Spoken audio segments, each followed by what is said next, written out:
On n'est pas forcément d'accord ce matin avec Éric Zemmour. Bonjour Éric. Bonjour. Barack Obama commence donc une tournée d'adieu en Europe où il rencontrera les principaux dirigeants, tout cela dans un climat bouleversé par l'élection de Donald Trump. Et oui, ils pleurent comme des enfants qui ont perdu leur papa, comme des enfants du divorce qui voient leur père quitter leur mère. Les Américains ont choisi Donald Trump, mais ce sont les Européens qui regrettent le plus Hillary Clinton. Tous ceux qui croient encore au monde libre, en la fable de l'oncle Sam bienveillant, tous les atlantistes, tous les libéraux, tous ceux qui ont la foi dans les vertus du libre-échange, tous ceux qui se sentent à l'abri sous le parapluie nucléaire américain, tous ceux qui ont peur de l'ogre russe, tous ceux qui considèrent que l'Amérique est la mère des démocraties, tous ceux qui ont la bannière étoilée dans le cœur, avant même leur propre drapeau, tous ceux qui sont éternellement reconnaissants à l'Amérique de les avoir libérés de la botte nazie, en oubliant seulement que c'est la Russie qui a brisé la machine de guerre allemande. Oui, tous ceux-là ont la gueule de bois. Leur monde s'écroule. Les commissaires de Bruxelles s'apprêtent à jeter à la poubelle les énormes dossiers du traité de libre-échange transatlantique et s'affolent à l'idée de voir déverser en Europe toutes les marchandises que les Chinois ne pourront plus vendre sur le marché américain. Laurent Fabius et Ségolène Royal pourront lire les milliers de pages de la COP21 pour meubler leur nuit d'insomnie. Les dirigeants des pays baltes et de la Pologne, eux, ne dorment plus que d'une oreille, effrayés à l'idée que Trump et Poutine s'entendent sur leur dos. Les autres dirigeants européens affolés comptent les milliards d'euros qu'ils devront investir dans leur budget militaire si Trump vide l'OTAN de sa substance. Bref, la surprise est totale ? Ils auraient dû pourtant s'y attendre. Ils auraient dû se méfier, ils auraient dû mieux écouter ce que leur murmurait Obama. Ah, les manières du distingué Barack étaient bien sûr plus polissées, mais le fond n'était pas substantiellement différent des vociférations de Donald. Déjà, Obama n'avait plus Dieu que pour la Chine et son fameux pivot. Déjà, le Congrès américain à majorité républicaine n'entendait pas ratifier les résultats de la COP21. Déjà, Hillary Clinton avait renoncé au traité transatlantique sur la pression de sa base du Parti démocrate. Déjà, les militaires américains disaient le plus grand mal de l'OTAN. Ils jugeaient les forces européennes minables, voire encombrantes. Seules les troupes françaises en Afrique trouvaient grâce à leurs yeux. En vérité, l'OTAN est devenue inutile depuis la chute de l'URSS il y a 25 ans. L'état-major américain a tout de suite proposé sa dissolution. Mais les présidents américains ne l'ont conservé que pour justifier le maintien de leur protectorat sur l'Europe. L'OTAN et son illusion de solidarité occidentale sont très utiles pour opposer les Européens de l'Ouest, et en particulier l'Allemagne, à la Russie. Et l'OTAN est commode pour clouer le bec à ces Français qui poursuivent sans se lasser leur chimère de défense européenne. Mais les dirigeants européens n'ont rien voulu voir, ni rien voulu savoir. Après le Brexit, la surprise devient chez eux une seconde nature. Si gouverner, c'est prévoir, il faut admettre qu'il y a belle lurette que nous ne sommes plus gouvernés. Éric Zemmour. Yves Calvi sur RTL. On n'est pas forcément d'accord ce matin avec Éric Zemmour. Bonjour Éric. Bonjour. Barack Obama commence donc une tournée d'adieu en Europe où il rencontrera les principaux dirigeants, tout cela dans un climat bouleversé par l'élection de Donald Trump. Et oui, ils pleurent comme des enfants qui ont perdu leur papa, comme des enfants du divorce qui voient leur père quitter leur mère. Les Américains ont choisi Donald Trump, mais ce sont les Européens qui regrettent le plus Hillary Clinton. Tous ceux qui croient encore au monde libre, en la fable de l'oncle Sam bienveillant, tous les atlantistes, tous les libéraux, tous ceux qui ont la foi dans les vertus du libre-échange, tous ceux qui se sentent à l'abri sous le parapluie nucléaire américain, tous ceux qui ont peur de l'ogre russe, tous ceux qui considèrent que l'Amérique est la mère des démocraties, tous ceux qui ont la bannière étoilée dans le cœur, avant même leur propre drapeau, tous ceux qui sont éternellement reconnaissants à l'Amérique de les avoir libérés de la botte nazie, en oubliant seulement que c'est la Russie qui a brisé la machine de guerre allemande. Oui, tous ceux-là ont la gueule de bois. Leur monde s'écroule. Les commissaires de Bruxelles s'apprêtent à jeter à la poubelle les énormes dossiers du traité de libre-échange transatlantique et s'affolent à l'idée de voir déverser en Europe toutes les marchandises que les Chinois ne pourront plus vendre sur le marché américain. Laurent Fabius et Ségolène Royal pourront lire les milliers de pages de la COP21 pour meubler leur nuit d'insomnie. Les dirigeants des pays baltes et de la Pologne, eux, ne dorment plus que d'une oreille, effrayés à l'idée que Trump et Poutine s'entendent sur leur dos. Les autres dirigeants européens affolés comptent les milliards d'euros qu'ils devront investir dans leur budget militaire si Trump vide l'OTAN de sa substance. Bref, la surprise est totale ? Ils auraient dû pourtant s'y attendre. Ils auraient dû se méfier. Ils auraient dû mieux écouter ce que leur murmurait Obama. Ah, les manières du distingué Barack étaient bien sûr plus polissées. Mais le fond n'était pas substantiellement différent des vociférations de Donald. Déjà, Obama n'avait plus Dieu que pour la Chine et son fameux pivot. Déjà, le Congrès américain à majorité républicaine n'entendait pas ratifier les résultats de la COP 21. Déjà, Hillary Clinton avait renoncé au traité transatlantique sur la pression de sa base du Parti démocrate. Déjà, les militaires américains disaient le plus grand mal de l'OTAN. Ils jugeaient les forces européennes minables, voire encombrantes. Seules les troupes françaises en Afrique trouvaient grâce à leurs yeux. En vérité, l'OTAN est devenue inutile depuis la chute de l'URSS il y a 25 ans. L'état-major américain a tout de suite proposé sa dissolution. Mais les présidents américains ne l'ont conservé que pour justifier le maintien de leur protectorat sur l'Europe. L'OTAN et son illusion de solidarité occidentale sont très utiles pour opposer les Européens de l'Ouest, et en particulier l'Allemagne, à la Russie. Et l'OTAN est commode pour clouer le bec à ces Français qui poursuivent sans se lasser leur chimère de défense européenne. Mais les dirigeants européens n'ont rien voulu voir, ni rien voulu savoir. Après le Brexit, la surprise devient chez eux une seconde nature. Si gouverner, c'est prévoir, il faut admettre qu'il y a belle lurette que nous ne sommes plus gouvernés. Éric Zemmour. Yves Calvi sur RTL. On n'est pas forcément d'accord ce matin avec Éric Zemmour. Bonjour Éric. Bonjour. Barack Obama commence donc une tournée d'adieu en Europe où il rencontrera les principaux dirigeants, tout cela dans un climat bouleversé par l'élection de Donald Trump. Et oui, ils pleurent comme des enfants qui ont perdu leur papa. Comme des enfants du divorce qui voient leur père quitter leur mère. Les Américains ont choisi Donald Trump, mais ce sont les Européens qui regrettent le plus Hillary Clinton. Tous ceux qui croient encore au monde libre, en la fable de l'oncle Sam bienveillant, tous les atlantistes, tous les libéraux, tous ceux qui ont la foi dans les vertus du libre-échange, tous ceux qui se sentent à l'abri sous le parapluie nucléaire américain, tous ceux qui ont peur de l'ogre russe, tous ceux qui considèrent que l'Amérique est la mère des démocraties, tous ceux qui ont la bannière étoilée dans le cœur, avant même leur propre drapeau, tous ceux qui sont éternellement reconnaissants à l'Amérique de les avoir libérés de la botte nazie, en oubliant seulement que c'est la Russie qui a brisé la machine de guerre allemande. Oui, tous ceux-là ont la gueule de bois. Leur monde s'écroule. Les commissaires de Bruxelles s'apprêtent à jeter à la poubelle les énormes dossiers du traité de libre-échange transatlantique et s'affolent à l'idée de voir déverser en Europe toutes les marchandises que les Chinois ne pourront plus vendre sur le marché américain. Laurent Fabius et Ségolène Royal pourront lire les milliers de pages de la COP 21 pour meubler leur nuit d'insomnie.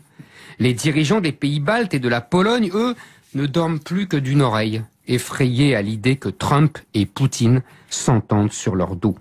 Les autres dirigeants européens affolés comptent les milliards d'euros qu'ils devront investir dans leur budget militaire si Trump vide l'OTAN de sa substance. Bref, la surprise est totale ?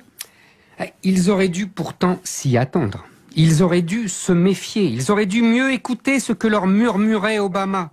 Ah, les manières du distingué Barack étaient bien sûr plus polissées. Mais le fond n'était pas substantiellement différent des vociférations de Donald. Déjà, Obama n'avait plus Dieu que pour la Chine et son fameux pivot. Déjà, le Congrès américain à majorité républicaine n'entendait pas ratifier les résultats de la COP 21. Déjà, Hillary Clinton avait renoncé au traité transatlantique sur la pression de sa base du Parti démocrate. Déjà, les militaires américains disaient le plus grand mal de l'OTAN. Ils jugeaient les forces européennes minables, voire encombrantes. Seules les troupes françaises en Afrique trouvaient grâce à leurs yeux. En vérité, l'OTAN est devenue inutile depuis la chute de l'URSS il y a 25 ans. L'état-major américain a tout de suite proposé sa dissolution. Mais les présidents américains ne l'ont conservé que pour justifier le maintien de leur protectorat sur l'Europe. L'OTAN et son illusion de solidarité occidentale sont très utiles pour opposer les Européens de l'Ouest, et en particulier l'Allemagne, à la Russie. Et l'OTAN est commode pour clouer le bec à ces Français qui poursuivent sans se lasser leur chimère de défense européenne. Mais les dirigeants européens n'ont rien voulu voir, ni rien voulu savoir.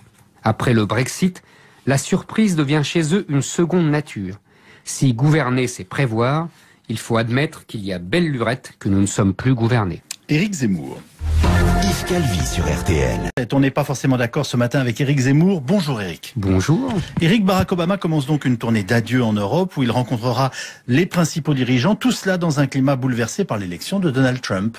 Et oui, ils pleurent comme des enfants qui ont perdu leur papa, comme des enfants du divorce qui voient leur père quitter leur mère. Les Américains ont choisi Donald Trump, mais ce sont les Européens qui regrettent le plus Hillary Clinton. Tous ceux qui croient encore au monde libre, en la fable de l'oncle Sam bienveillant, tous les atlantistes, tous les libéraux, tous ceux qui ont la foi dans les vertus du libre-échange, tous ceux qui se sentent à l'abri sous le parapluie nucléaire américain, tous ceux qui ont peur de l'ogre russe, tous ceux qui considèrent que l'Amérique est la mère des démocraties, tous ceux qui ont la bannière étoilée dans le cœur, avant même leur propre drapeau, tous ceux qui sont éternellement reconnaissants à l'Amérique de les avoir libérés de la botte nazie, en oubliant seulement que c'est la Russie qui a brisé la machine de guerre allemande. Oui, tous ceux-là ont la gueule de bois. Leur monde s'écroule. Les commissaires de Bruxelles s'apprêtent à jeter à la poubelle les énormes dossiers du traité de libre-échange transatlantique et s'affolent à l'idée de voir déverser en Europe toutes les marchandises que les Chinois ne pourront plus vendre sur le marché américain. Laurent Fabius et Ségolène Royal pourront lire les milliers de pages de la COP21 pour meubler leur nuit d'insomnie. Les dirigeants des pays baltes et de la Pologne, eux, ne dorment plus que d'une oreille, effrayés à l'idée que Trump et Poutine s'entendent sur leur dos. Les autres dirigeants européens affolés comptent les milliards d'euros qu'ils devront investir dans leur budget militaire si Trump vide l'OTAN de sa substance. Bref, la surprise est totale ? Ils auraient dû pourtant s'y attendre. Ils auraient dû se méfier, ils auraient dû mieux écouter ce que leur murmurait Obama. Ah, les manières du distingué Barack étaient bien sûr plus polissées, mais le fond n'était pas substantiellement différent des vociférations de Donald. Déjà, Obama n'avait plus Dieu que pour la Chine et son fameux pivot. Déjà, le Congrès américain à majorité républicaine n'entendait pas ratifier les résultats de la COP21. Déjà, Hillary Clinton avait renoncé au traité transatlantique sur la pression de sa base du Parti démocrate. Déjà, les militaires américains disaient le plus grand mal de l'OTAN. Ils jugeaient les forces européennes minables, voire encombrantes. Seules les troupes françaises en Afrique trouvaient grâce à leurs yeux. En vérité, l'OTAN est devenue inutile depuis la chute de l'URSS il y a 25 ans. L'état-major américain a tout de suite proposé sa dissolution. Mais les présidents américains ne l'ont conservé que pour justifier le maintien de leur protectorat sur l'Europe. L'OTAN et son illusion de solidarité occidentale sont très utiles pour opposer les Européens de l'Ouest, et en particulier l'Allemagne, à la Russie. Et l'OTAN est commode pour clouer le bec à ces Français qui poursuivent sans se lasser leur chimère de défense européenne. Mais les dirigeants européens n'ont rien voulu voir, ni rien voulu savoir. Après le Brexit, la surprise devient chez eux une seconde nature. Si gouverner, c'est prévoir, il faut admettre qu'il y a belle lurette que nous ne sommes plus gouvernés. Éric Zemmour. Yves Calvi sur RTL. Un débat, deux personnalités. Je vous remercie à tous les deux d'avoir accepté de vous rencontrer sur ce plateau. Bonsoir Raphaël Glucksmann. Vous êtes essayiste et réalisateur. Vous avez publié Notre France, dire et aimer ce que nous sommes aux éditions Alary. Bonsoir Éric Zemmour. Bonsoir. Journaliste, essayiste et auteur d'un quinquennat pour rien. Auparavant, c'était un suicide français. Merci d'accepter cette rencontre parce qu'elle permet le débat de deux personnalités fortes, de deux visions de la France. L'une je dirais qu'on appelle décliniste, vous direz-vous, Éric Zemmour, lucide peut-être, et l'autre qui veut une histoire nationale positive, humaniste, et certains la qualifieront de naïve ou d'angélique. Les deux, vous utilisez le mot nation, vous utilisez le mot cosmopolitisme, mais dans deux versions différentes. L'un pour en retrouver les racines, peut-être pour se refermer, et l'autre qui veut que l'universalisme et des valeurs françaises ne meurent pas avec les crises majeures que nous vivons. Est-ce que ce sera possible? C'est pour cela que je vous ai invité à vous rencontrer et je vous en remercie. Alors d'abord, évidemment, l'actualité, elle est très forte et cette élection de Donald Trump, elle est aussi un phénomène mondial qui nous touche. Peut-être d'abord votre réaction, surprise, pas surprise, Raphaël Glucksmann? C'est pas vraiment une surprise puisque ça s'inscrit dans une crise durable des sociétés occidentales On a pu être surpris parce que les sondages n'annonçaient pas la victoire de Trump. Mais quand on regarde les derniers scrutins, il y a une crise profonde des sociétés occidentales et chaque scrutin la confirme. Il y a une crise sociale, une crise politique, mais aussi une crise identitaire, oui, une crise identitaire. Et il y a des élites qui ne savent pas comment répondre à cette crise, qui ne savent pas reformuler un projet qui donnerait du sens aux sociétés dans lesquelles nous vivons, qui unirait le peuple. Et donc, chaque élection se transforme en coup de massue. Et moi, je suis d'autant moins surpris que ça fait 3 ans que j'ai écrit un livre qui essayait d'alerter ces élites-là. Les jeunes générations, vous êtes adressé aux jeunes générations. Et j'avais même fait un texte dans ce livre qui disait que Marine Le Pen, qui imaginait Marine Le Pen prenant le pouvoir en 2017. Et mes amis, à ce moment-là, s'étaient foutus de ma gueule, pour parler crûment, en disant, mais enfin, ok, tu fais du catastrophisme, c'est impossible, c'est impossible. Le fait est qu'à chaque fois, ils pensent que c'est impossible et à chaque fois, ça se produit. Donc ça veut dire qu'à un moment, il faut interroger cette crise, qui est plus qu'une crise sociale, une crise identitaire. Et donc, sur le diagnostic, vous allez être d'accord, Éric Zemmour? Moi, j'aime bien quand tout le monde maintenant va dire qu'il l'avait prévu. Non.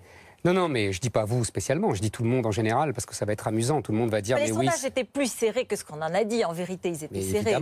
Donc on ne peut pas dire que les sondages. C'est les interprètes des sondeurs qui ont essayé de manipuler les Américains. Parce qu'il y a eu une tentative de manipulation, qu'il faut pas se leurrer. Il y a eu une intox incroyable depuis des mois pour dire que Hillary Clinton allait écraser Donald Trump et qu'il avait 90% des chances de perdre. Je vous assure, regardez les sondeurs, les médias. Les derniers sondages donnaient 45-47, 43-45. Je vous dis pas ça, je vous dis pas ça, Ruth. Vous savez bien, je dis les interprètes. D'accord. Bon. Alors, maintenant, donc vous n'étiez pas surpris? Non, ça fait moi depuis le début de la primaire. Je dis, puisque je fais ma chronique sur RTL, j'ai dit aux gens d'RTL, il va aller au bout, il va peut-être pas gagner, mais il va aller au bout, il a les thèmes exactement, il parle exactement comme les peuples occidentaux veulent entendre qu'on leur parle. J'ai passé l'été à lire les 2 grands livres de Samuel Huntington, Qui sommes-nous et le clash des civilisations, Qui sommes-nous étant d'ailleurs peut-être encore meilleur que le clash des civilisations, et je vous assure, j'ai eu ça en mois de juillet-août, je vous assure que la campagne de Trump, que j'ai découvert donc à la rentrée, c'est la déclinaison idéologique et électorale des thèses de Samuel Huntington. Avec cette spécificité quand même de Donald Trump qui devrait vous questionner aussi, qui est que c'est un milliardaire qui est finalement la quintessence de cette dégénérescence, de cette décadence que vous dénoncez, puisque c'est la télé-réalité, c'est le cul, c'est l'argent débridé et le projet et l'homme qui se vante de ne pas payer d'impôts. Donc il y a là un paradoxe, mais il porte... Il y a toujours des paradoxes. Marx était un bourgeois, vous savez bien. Ce ne sont jamais les gens qui sont avilis, qui sont martyrisés, parce que je pense que là, aujourd'hui, le peuple américain s'est révolté contre une action terrible qui leur est faite depuis des décennies, comme au peuple français. Quand Raphaël dit « il n'y a pas d'élite qui peut porter un nouveau projet », j'entends bien, c'est le discours traditionnel, mais vous vous trompez, Raphaël. Il y a un projet. Il y a un projet des élites qu'ils ont mis en œuvre depuis 30 ans. C'est se débarrasser des peuples. C'est se débarrasser des peuples indigènes au profit d'une alliance avec exactement le remplacement par les populations du Sud. C'est ça le projet des élites et c'est contre ce projet-là que les peuples américains s'est révoltés. Il y a une angoisse identitaire. Parce que oui, il y a eu un vote identitaire. Cette fois-ci, c'est un vote identitaire. Quand même. Non, mais parce que j'entends les commentateurs qui veulent résumer ça à une révolte sociale. C'est pas qu'une révolte sociale, puisque les revenus les plus bas, finalement, puisqu'ils sont principalement constitués par des Noirs et par des Hispaniques, ont voté Hillary Clinton. C'est le malaise de l'homme blanc. C'est le malaise de l'homme blanc qui s'est exprimé Sachant que les femmes blanches ont aussi voté pour Donald Trump, et vous, l'antiféministe, vous devez vous en réjouir. Laissez-moi répondre. Par contre, ce que vous expliquez, c'est qu'il y a un projet de grand remplacement.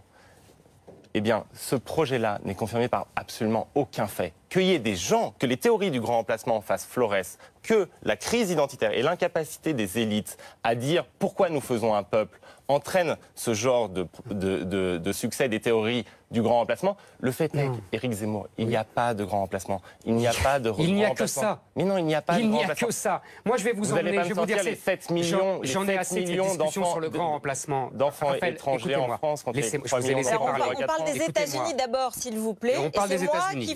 Alors c'est très simple. On parle des États-Unis. Alors voilà. C'est le même sujet.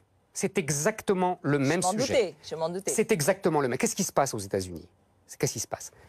Je disais que j'avais lu Huntington cet été. Qu'est-ce qui se passe? Aux États-Unis, vous avez un peuple dans le peuple.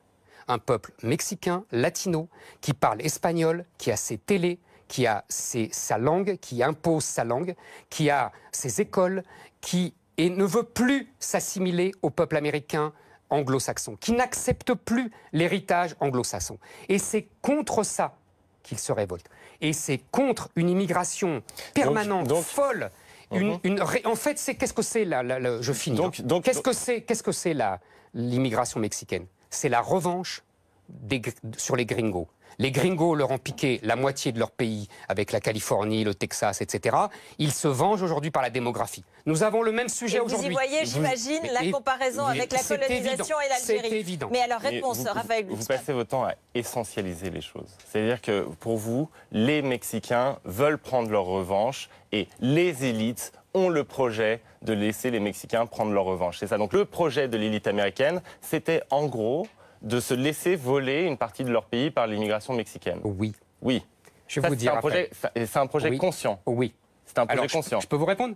Ouais, répondez-moi, parce que pour moi, non, je vais vous expliquer, parce que pour moi, d'abord, je vais vous expliquer ma question. Et vous me laissez pas. Non, je vais vous expliquer ma question, parce que le fait est que les chiffres de ce grand remplacement ne sont pas confirmés. On a dit qu'on parle des États-Unis d'abord, on parlera de grand remplacement en France après. Alors. Moi j'écoute Ruth. Oui. Alors. Ah mais parce que je peux répondre. Oui. Alors je vous allez répondre et ensuite on va passer. C'est une question fondamentale. Il a raison de la poser. Allez-y. Bon. J'essentialise comme le général de Gaulle essentialise quand il dit le peuple russe absorbera le communisme comme le buvard absorbe l'encre.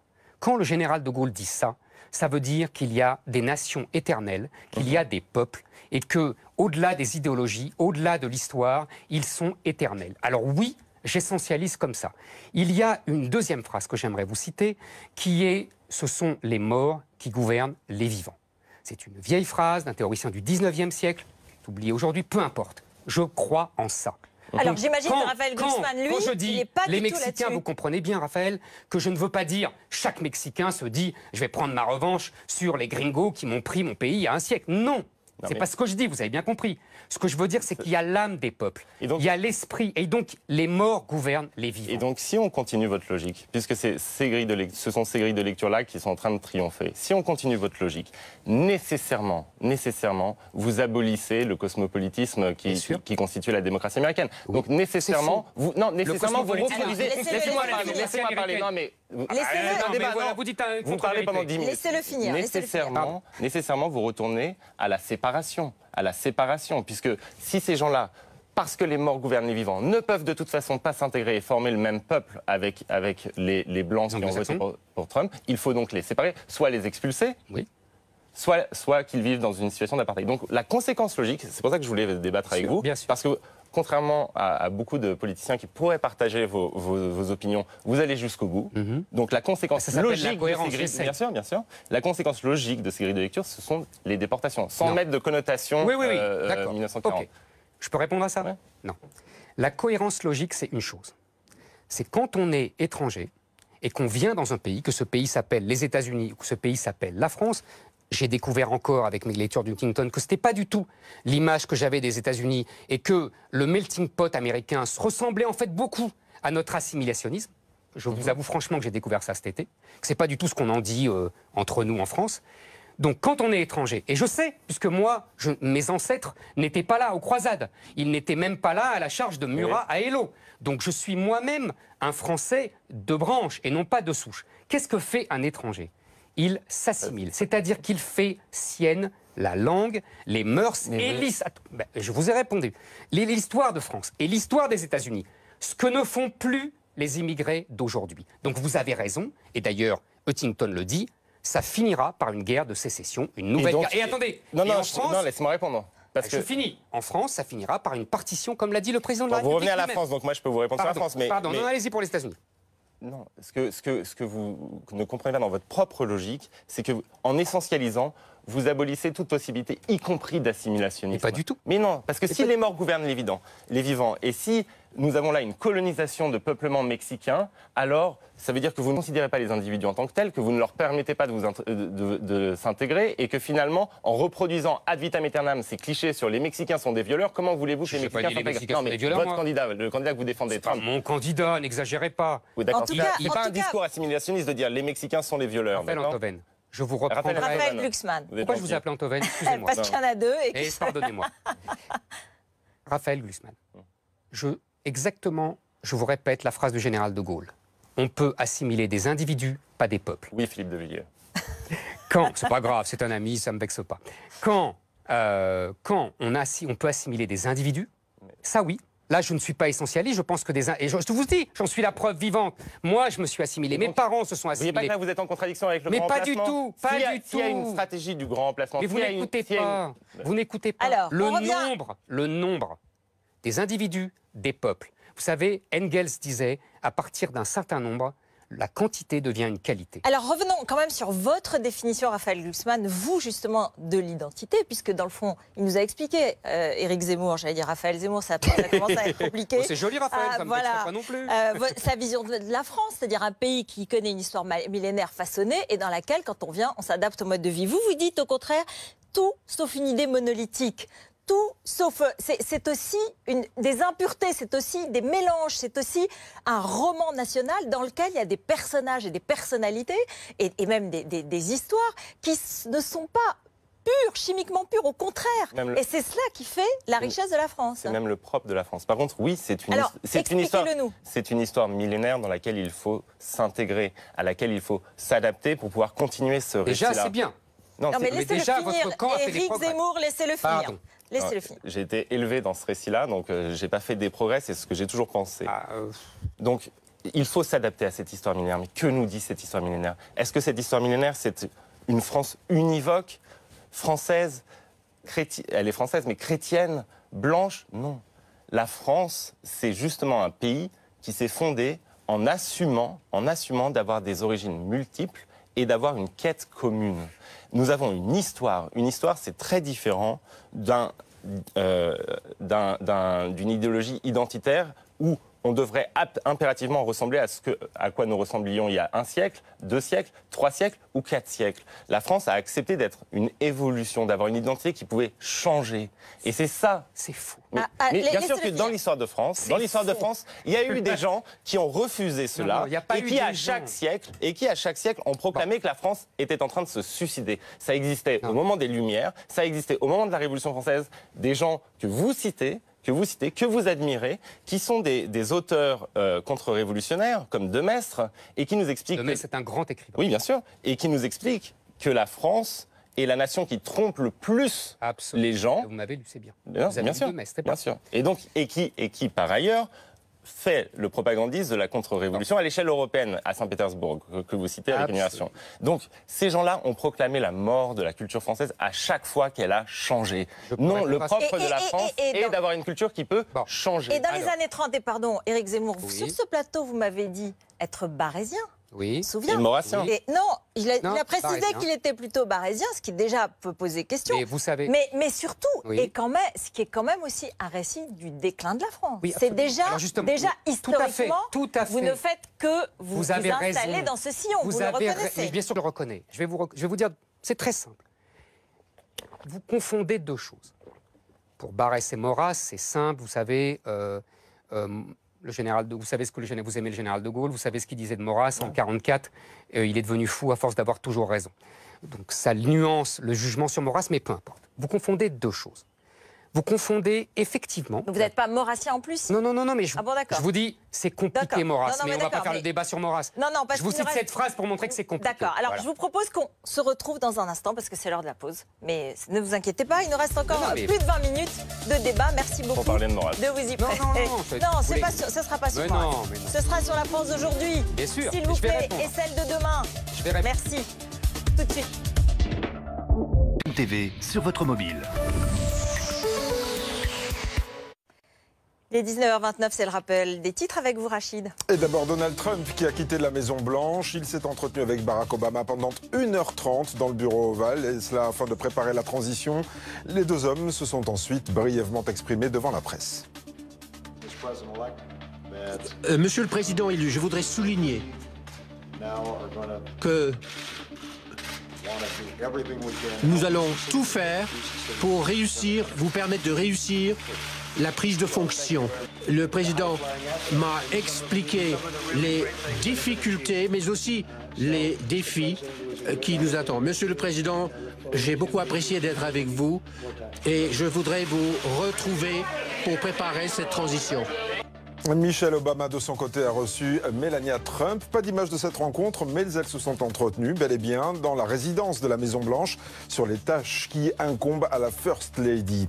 Les Américains, en tout cas, sont plus divisés que jamais. Des partisans de Donald Trump sont venus essayer d'apercevoir leur nouveau président devant les grilles de la Maison-Blanche, alors que des manifestants anti-Trump se sont eux aussi massés aux abords de la résidence présidentielle américaine. Et puis, l'onde de choc de l'élection de Donald Trump a aussi apparemment atteint la France. 78% des Français ne sont pas satisfaits de l'élection du milliardaire à la présidence des États-Unis, d'après le sondage Elab pour BFM TV. 83% des sondés ont une mauvaise image de Donald Trump. 54% des personnes interrogées pensent que les relations entre les États-Unis et la France vont se dégrader.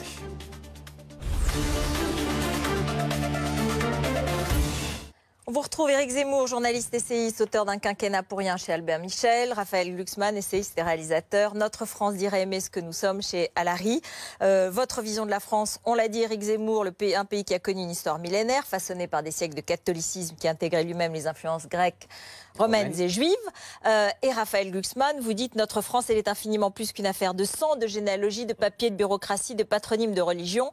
Et vous parlez de cosmopolitisme, d'universalisme et des droits de l'homme que vous voulez réhabiliter. Je voudrais qu'on écoute des hommes politiques qui parlent d'identité, qui parlent de la France aujourd'hui, puisqu'on est en campagne primaire et bientôt très présidentielle évidemment. D'abord, François Hollande et Alain Juppé. L'identité, elle est en perpétuel mouvement.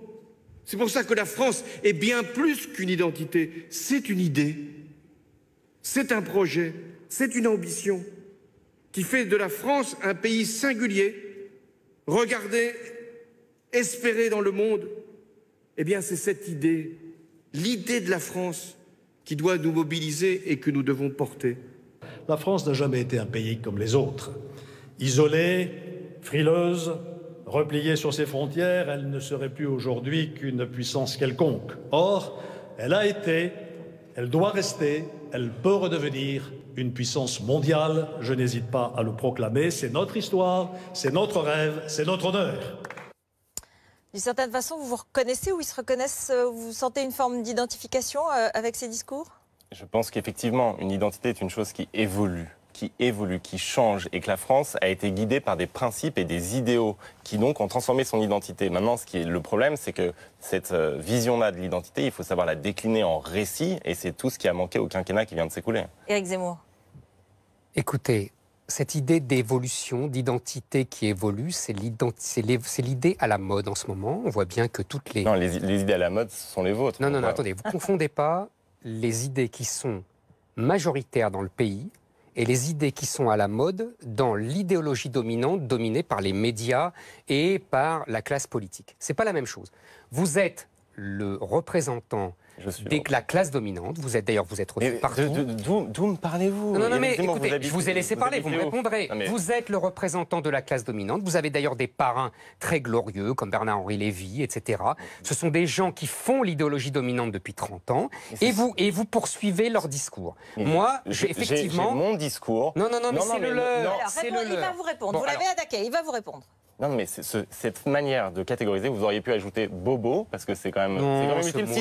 Si vous voulez, mais c'est vrai que vous êtes très moi, ce que j'ai voilà, si ça vous amuse, mais ça ne me dérange pas. Moi, j'en peux plus, en fait, de cette... Pas grave. Non, mais de cette manière que vous avez, mais pas seulement vous, Marine Le Pen aussi, et maintenant Nicolas Sarkozy, de s'attaquer aux idées adverses sur le thème « Vous êtes l'idéologie de merde ». Mais qui a les grands patrons de presse avec lui? Mais non, mais arrêtez de raconter n'importe quoi, Éric Zemmour, vous habitez dans le 8e arrondissement. Vous faites c'est vous qui êtes reçu dans tous les médias, c'est pas moi, depuis le suicide français.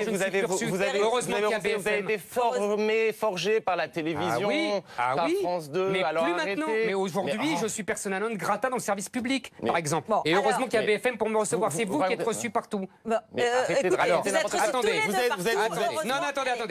Donc, je voudrais... Attendez. C'est un argument marketing. Mais pas du tout, pas du tout. J'ai répondu à ce que vous avez dit à la mode, donc j'ai répondu à vous. Alors, l'évolution. L'évolution. Donc, l'idée d'une identité en évolution, c'est une idée aujourd'hui qui est l'idée de la classe dominante pour nous faire passer une transformation de la France, une éradication de la France française, et qui est pour détruire la France éternelle, comme elle a essayé de détruire l'Amérique, pour faire de nos pays, non plus ce qu'ils étaient... Attendez, j'ai pas fini. Pour faire de nos pays des pays-mondes, c'est-à-dire des pays qui sont, au nom de l'universel, au nom du cosmopolitisme, qui renient leurs racines, comme vous l'avez dit, la France, vous que M. reniez Glucksmann des siècles d'histoire française. Pas du tout, c'est vous qui ne comprenez pas l'histoire vous épousez française. les gens qui ont les thèses des gens qui ont condamné déjà les Lumières françaises, mais pas du tout. Je ne mais les comprends pas Lumières, non, vous ne la Il comprenez n'y a pas un historien qui peut valider le moindre de vos écrits sur l'histoire française. Mais pas du tout, vous ne la comprenez pas. Je vais vous dire. Quand vous dites, la France n'est pas le pays qui a produit la Déclaration des droits de l'homme. La France n'est pas le pays qui a produit Montaigne. Et du citoyen, monsieur. Oui, et du citoyen. Des droits de l'homme. Je rappelle que l'erreur fondamentale des droits de l'hommistes que vous abhorrez est d'avoir oublié le et du citoyen. Merci. Donc c'est très important. C'est pas la même chose. Et à l'époque, il faut bien comprendre, l'universalisme français, c'est un impérialisme. C'est-à-dire qu'à l'époque, nous sommes la puissance la plus importante démographiquement, militairement. La France n'a pas produit Montaigne, la France n'a pas produit Michel de l'Hospital. Quel rapport? Mais vous comprenez, l'universalisme français, l'universalisme de la Révolution, l'universalisme de Victor Hugo, c'est un universalisme de conquête. C'est parce qu'il pense que la France va dominer toute l'Europe et qu'elle doit imposer ses idées. Alors maintenant, je voudrais revenir à l'évolution de l'identité. Alors allez-y, parce que ça fait un moment que vous le c'est très simple. Je vais vous dire le point final de cette discussion sur l'évolution. Qu'est-ce qu'on nous prépare? Je lis dans Le Monde, Marwan Mohammad, le directeur du Conseil contre l'identité. C'est très important. Écoutez bien contre l'islamophobie. Contre l'islamophobie. Quel rapport? Vous allez comprendre le rapport. Laissez-moi lire. Vous allez lire. Nous sommes nés ici. Il parle des musulmans, évidemment. Et nous définissons l'identité française comme n'importe qui d'autre. Cette identité n'est ni monolithique, ni figée. Il parle comme Raphaël Glucksmann. Pourtant, on nous nie le droit d'en faire partie. Or, l'islam est une religion française, le foulard fait partie des tenues françaises et Mohamed est un prénom français. Raphaël Glucksmann est l'idiot utile de l'islam. Avec son idée d'évolution, la destruction de l'identité française, prépare l'islamisation venant de l'homme qui dit respecter les djihadistes qui tuent au Bataclan, excusez-moi, l'idiot utile des islamistes, c'est moi ici. Oui, c'est vous, bien sûr que c'est vous. Alors laissez-le répondre. Non, c'est très violent ce que vous venez de dire. Oui, mais c'est la vérité, c'est la réalité. Je respecte les gens qui meurent pour ce en quoi ils croient. On parle des djihadistes qui ont tué au Bataclan. En général. Ce dont nous ne sommes plus capables. La question était sur les djihadistes. Oui. Donc, et je parle en général de ceux qui meurent pour leurs idées. Vous savez pourquoi le pire avec vous, c'est que je n'ai même pas été surpris en lisant cette phrase. Et moi, d'ailleurs, je suis contre vous intentez un procès pour cette phrase. Vous avez le droit de penser ce que vous pensez et de l'exprimer. Mais je n'ai pas été surpris. Pourquoi? Parce que fondamentalement, c'est vrai ce qui est dit là. Vous le pensez, vous respectez les gens qui ont ce rapport-là à l'identité. Vous avez le même rapport à l'identité qu'eux, et vous avez le même rapport à l'identité que les islamistes. Vous figez les choses dans le marbre, vous voulez absolument que les choses ne changent jamais. Monsieur Glucksmann, les identités des peuples. On respecte les adversaires pour mieux les battre. C'est l'éternité des lois de la guerre. Les identités. C'est quand même simple. L'identité d'un peuple, comme l'identité d'un individu, ça évolue, ça change. Et quand vous analysez les évolutions, vous êtes l'idiot utile de Marwan Mohammad. Mais oui, vous lui faites son lit, il répète ce que vous dites. Et après, il vient dire, bien sûr, j'ai commencé à 15 ans. J'ai commencé à 15 ans, ça n'a rien à voir. Mais ça a tout à voir. L'apologie. Ça a tout à voir. Il parle comme vous. Mais non, mais il parle comme vous. Vous citez. Alors, je vais vous expliquer. Je vais vous expliquer pourquoi ça ne m'a pas surpris quand vous avez fait cette phrase sur le respect que vous éprouvez pour les djihadistes. Je respecte l'adversaire pour mieux la combattre. C'est tout simple. Non. C'est tout simple. Non, c'est pas ça que vous avez dit. Vous avez dit, je respecte les gens qui sont prêts à mourir pour leurs idées. De toute façon, vous n'êtes pas un procureur. On va la réécouter. Je vous dis que c'est ça que j'ai dit. Moi, je suis On va la réécouter. Mais vous pouvez pas l'écouter. Si. Des gens qui meurent pour leur foi, on va en parler, mais des gens qui meurent pour leur foi, en soi, on devrait plutôt être admiratif, plutôt que méprisant. Et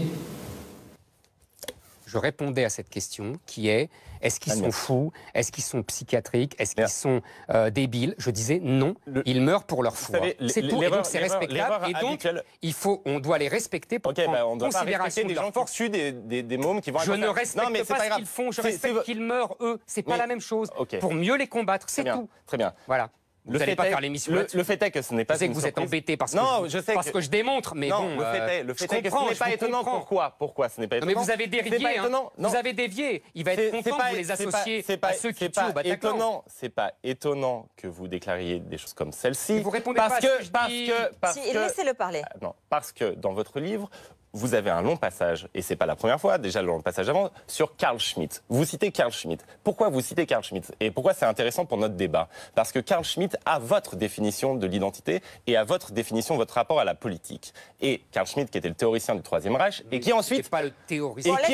Et qui ensuite... Non, mais il dit des bêtises. Et qui ensuite a inspiré, et ça je vais peut-être vous l'apprendre, il faudrait lire Darius Shayegan, qui est un historien, un philosophe iranien, qui a ensuite inspiré les gens qui ont fait la révolution khomeini. Parce qu'ils ont le même rapport au monde, exclusif de l'altérité, refusant le moindre mélange comme une menace de mort. C'est ça, Éric Zemmour, vous faites tout le temps. Vous dites n'importe quoi. Carl Schmitt, c'est uniquement le rapport à la politique. Il définit la politique comme la désignation de l'ennemi.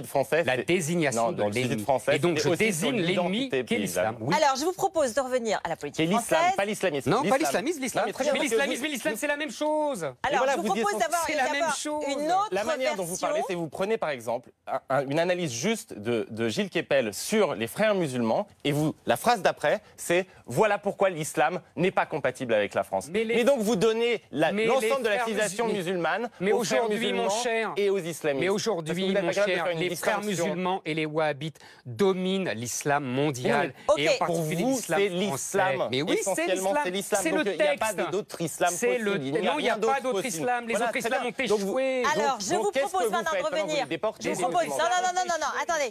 Je vous propose de revenir sur une autre définition de l'identité. Non, pas du tout. La majorité des musulmans en France ne vivent pas l'islam dont vous parlez dans vos livres. Stop. C'est faux. Je vous propose d'écouter une autre vision de l'identité française. Éric Zemmour, s'il vous plaît. Éric Zemmour, s'il vous plaît. Je vous propose d'écouter une autre vision. Raphaël Glucksmann, s'il vous plaît. Je vous propose d'écouter une autre vision de l'identité française, celle de Nicolas Sarkozy. Quelle que soit la nationalité de vos parents, jeunes Français, à le moment où vous devenez Français, vos ancêtres, ce sont les Gaulois. Et c'est Vercingétorix. Mon père est hongrois. On ne m'a pas appris l'histoire de la Hongrie. Mon grand-père maternel est grec. On ne m'a pas appris l'histoire de la Grèce. Au moment où je suis Français, j'aime la France, j'apprends l'histoire de France, je parle le français et mes ancêtres sont les ancêtres de la France. C'est ça l'assimilation. Je n'accepte pas dans nos écoles qu'il y ait des tables de juifs et des tables de musulmans. Et si dans sa famille, on ne mange pas de porc, eh bien le jour où à la cantine, il y a des frites et une tranche de jambon, eh bien le petit ne prend pas de tranche de jambon et prendra une double ration de frites. C'est la République. La même règle et le même menu pour tout le monde. Réaction. Non mais moi sur les Gaulois, je m'en fous. Parce que j'ai pas de problème avec dire nos ancêtres, les Gaulois, à condition qu'on n'ait pas un point final. Et moi je m'en fous. Non, moi je m'en fous pas. Vous êtes face à moi. Il y a nos ancêtres, les Gaulois, et ensuite, virgule, et on a plein d'ancêtres. On n'a pas que les Gaulois comme ancêtres. Donc moi, mon problème, c'est le point final qui m'aime. Et s'il veut commencer par les Gaulois pour continuer ensuite par d'autres influences, il n'y a aucun problème. Moi, je suis pour qu'il y ait un récit national. Simplement, la question, c'est qu'est-ce qu'on met dedans? Quel est aussi l'objectif vers lequel on tend? L'objectif vers lequel on tend ne peut pas être la perpétuation éternellement du même. Alors écoutez-moi, c'est très simple. Nous sommes avant tout un peuple. Nous sommes avant tout un peuple de race blanche, de religion chrétienne, de culture gréco-romaine. Il est bon qu'il y ait des Français jaunes, noirs, bruns, mais il faut qu'il reste une minorité, sinon ce ne serait plus la France. Le général de Gaulle. Bien sûr. C'est simple comme bonjour. C'est simple comme bonjour. Voilà. La discussion, elle est close. Mais non, c'est ça l'identité française. On ne sort pas un totem comme ça. C'est ça, c'est une formule. Est-ce qu'elle est close? C'est ça. Ce que je veux dire par là, c'est que l'identité française, ça existe. Et maintenant, continuons non. Ce n'est pas une évolution. Mais bien sûr que non. Bien sûr qu'on est les héritiers de siècles et de siècles qui ont forgé une histoire et donc, devenir français, c'est s'assimiler ça. Mais bien sûr que c'est s'adapter à ça. C'est pour ça que je dis la codification. Mais ce que vous continuez cette phrase et dites, il faut qu'il reste une minorité. Donc vous, déjà, vous partez du principe qu'ils ne sont plus une minorité basée sur des chiffres complètement faux. Dans la perspective. Ensuite, non, c'est pas complètement faux. Vous vous projetez. Évidemment, vous avez répété. Enfin, il faut vous avez penser à nos répété enfants. pendant des années qu'il y avait 7 millions d'enfants étrangers en France entre 0 et 4 ans. C'est pas moi. Mais c'est pas vous. C'est l'INSEE. Mais non, l'INSEE, c'est 12 millions et demi. Non, 12 millions et demi. Il y avait 5 millions d'étrangers et 7 millions d'enfants. Vous avez dit 7 millions d'enfants étrangers entre 0 et 4 ans. C'est pas moi, non pas 0 et 4 ans. Mais c'est pas moi, c'est l'INSEE. Je suis désolé. a démenti vos mais chiffres. non, c'est faux. C'est faux. Il n'y a pas 7 millions d'enfants étrangers en France. C'est faux. Vous voyez, il y a 12 millions. Vous expliquez que ceux qui ne partagent pas votre vision. Non, mais vous expliquez que ceux qui ne partagent pas votre vision, eh bien, sont des gens qui nient les faits, et vous inventez les faits sur lesquels vous faites reposer votre vision. Pas du tout. Je vais vous dire. Moi, je vais vous dire. Quand vous me dites la théorie du grand remplacement, les fantasmes, etc. Moi, je vais vous emmener partout. Je vais vous emmener. Écoutez-moi. Partout où j'ai grandi dans les années 60 et 70. Vous m'entendez? Partout. À Drancy, à Montreuil, dans le 18e arrondissement, à Stein, partout. Hein, il n'y a quasiment plus de Français blancs. Mais vous racontez n'importe quoi. À Montreuil, quasiment. Par exemple, allons à Montreuil. Allons à Montreuil. Bon, alors on va vous emmener à Montreuil avec des caméras. Le grand remplacement, c'est ça. C'est très simple. Et c'est une réalité. Et on va plus loin. On a parlé de la grande bande de Grigny tout à l'heure. Qu'est-ce que c'est la grande bande de Grigny? Ce n'est plus la France. C'est une contrée où on n'est plus en France. Où il y a en fait un régime étranger qui impose, où la police française ne rentre plus, où la loi de la République ne s'applique plus, et où on est sous une loi qui mélange la loi des caïds et la loi islamique. C'est ça la réalité aujourd'hui. Il y a aujourd'hui évidemment un problème d'intégration. Problème d'intégration. L'euphémisme est magnifique. Non, attendez. Mais pour cela, qu'est-ce que vous faites là maintenant? Ce qu'il faut, c'est relancer cette machine à intégrer, à créer du commun, relancer des institutions et des structures qui permettent aux Français de se rencontrer, de se brasser, honnêtement, elles n'ont pas très bien marché, briser les murs des ces ghettos. derniers temps. Elles n'ont pas très bien marché. Beaucoup d'argent a été consacré à cela. Ça ne sert à rien de balancer des millions pour faire une politique de la ville si on ne change pas les structures de l'intégration. Donc, il faut un récit d'abord. Et la deuxième chose qu'il faut faire, c'est qu'il faut des structures pour que les gens se croisent et se rencontrent. Ce qu'il y a aujourd'hui sur le territoire français, ce sont des ghettos. Ils ne veulent pas se croiser. Ils ne veulent pas vivre ensemble car ils n'ont pas les mêmes valeurs. Ça, c'est votre stratégie. Dans votre livre, vous écrivez 99% des musulmans, mais quelle source? Pas de 99%. Regardez votre livre. Je cite simplement Boualem Sansal. C'est écrit 3 fois dans l'introduction. Je cite l'écrivain Boualem Sansal qui dit qu'est-ce qu'un islamiste? C'est un musulman impatient. Je l'ai lu. Je mets vous pas écrivez 99%. plusieurs fois 99%. Non, mais si. Non. Mais vous mentez. Mais non. Vous mentez. Il suffit d'aller regarder l'introduction de votre livre. À quoi ça sert de débattre avec vous? Parce que vous mentez. Sortez mon livre. Vous l'avez? Alors, non, sortez-le. Bien sûr, je vais vous le sortir. Alors là, mais je l'ai pas avec moi. Mais 99%, tout le monde peut constater 99% dans l'introduction de votre livre, Un quinquennat pour rien. 99% des musulmans. Mais vous mentez. Vous avez la même logique. Vous avez la même logique. Vous avez la même logique que les partisans du Brexit. Facts don't matter. Les faits n'ont aucune importance. Non, ça c'est Rousseau.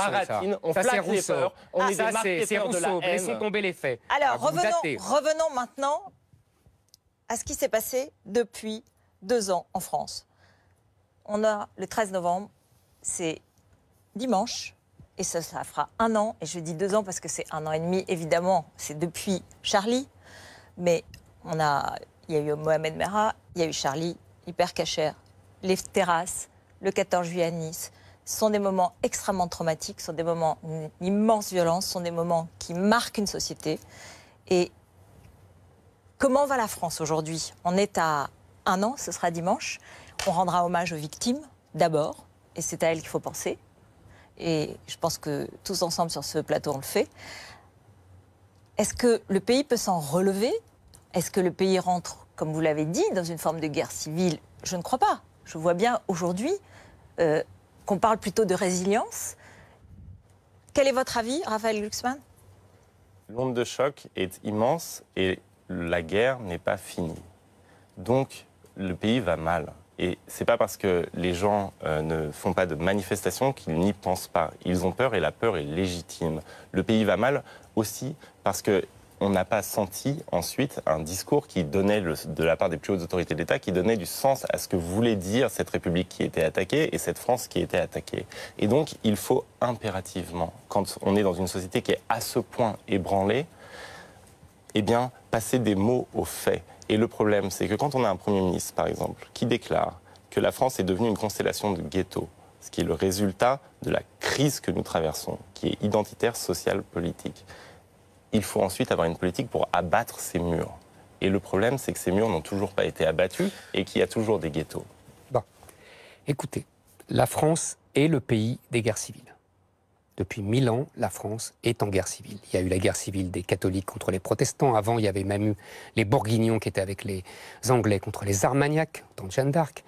Après, il y a eu les guerres de religion. Après, il y a eu les guerres autour de la Révolution, entre les Bleus et les Blancs. Après, il y a eu la Commune. Et ensuite, il y a eu la guerre 40, qui était une forme de guerre civile entre les résistants et les collabos. Et aujourd'hui, nous sommes de nouveau en guerre civile. Pourquoi ? Parce nous avons réussi le prodige de créer un peuple dans le peuple. Puisque, je l'ai dit au début de notre débat, nos élites ont fait le projet de détruire le peuple français. Ils ont créé un autre peuple qui est venu s'incruster dans le peuple français. Je vous ai laissé parler. Donc, il y a deux peuples qui s'affrontent, qui ne veulent pas vivre ensemble. Il faut lire les livres de Guy Louis, qui sont admirables là-dessus et qui expliquent bien comment les Français de souche se sont retirés, avec les immigrés d'ailleurs d'origine européenne, qui sont retirés dans la France périphérique, et qui ont laissé la banlieue aux populations arabo-musulmanes. On voit bien, il y a deux peuples qui sont là. La violence... Il décrit aussi qu'un certain nombre d'habitants de ces quartiers... y compris arabo-musulmans, ont quitté ces quartiers face à de nouvelles vagues d'immigration africaine ou d'autres. Donc c'est plus compliqué. Vous avez tout à fait raison. Mais il y a évidemment des Maghrébins qui veulent s'assimiler à la France. C'est ce que je disais tout à l'heure. Le nombre, c'est le nombre qui détermine tout. Aujourd'hui, nous avons deux choses. Nous avons la violence, qui est la violence des attentats, mais qui n'est que la face émergée de l'iceberg. Le vrai sujet, c'est une sorte de colonisation de territoires qui ne sont plus français et qui sont passés sous domination arabo-musulmane. Là, on parle des attentats et des fondamentalistes qui tuent des Français. Et vous expliquiez, le vrai sujet, c'est la colonisation, tout simplement. Non, le vrai sujet, ce sont les attentats, c'est l'idéologie fondamentaliste, c'est l'islamisme. S'il n'y avait pas de colonisation par des territoires, il n'y aurait pas le vrai sujet, ce sont les attentats. Non. C'est là, merci beaucoup. Oui, c'est normal, vous voyez jamais les causes. Vous courez toujours après les conséquences. Vous êtes dans l'essentialisation permanente et vous expliquez qu'en fait, en gros, Daesh représente les musulmans. Mais c'est la réalité qui est c'est pas la réalité. C'est dommage pour vous, mais c'est merci à tous les deux. Merci beaucoup. Je vous rappelle donc le titre. Un quinquennat pour rien, Éric Zemmour et Notre France de Raphaël Glucksmann. Merci beaucoup à tous les deux d'être venus dire et aimer ce que nous sommes. C'est le 20h 2017 d'Alain Marchal.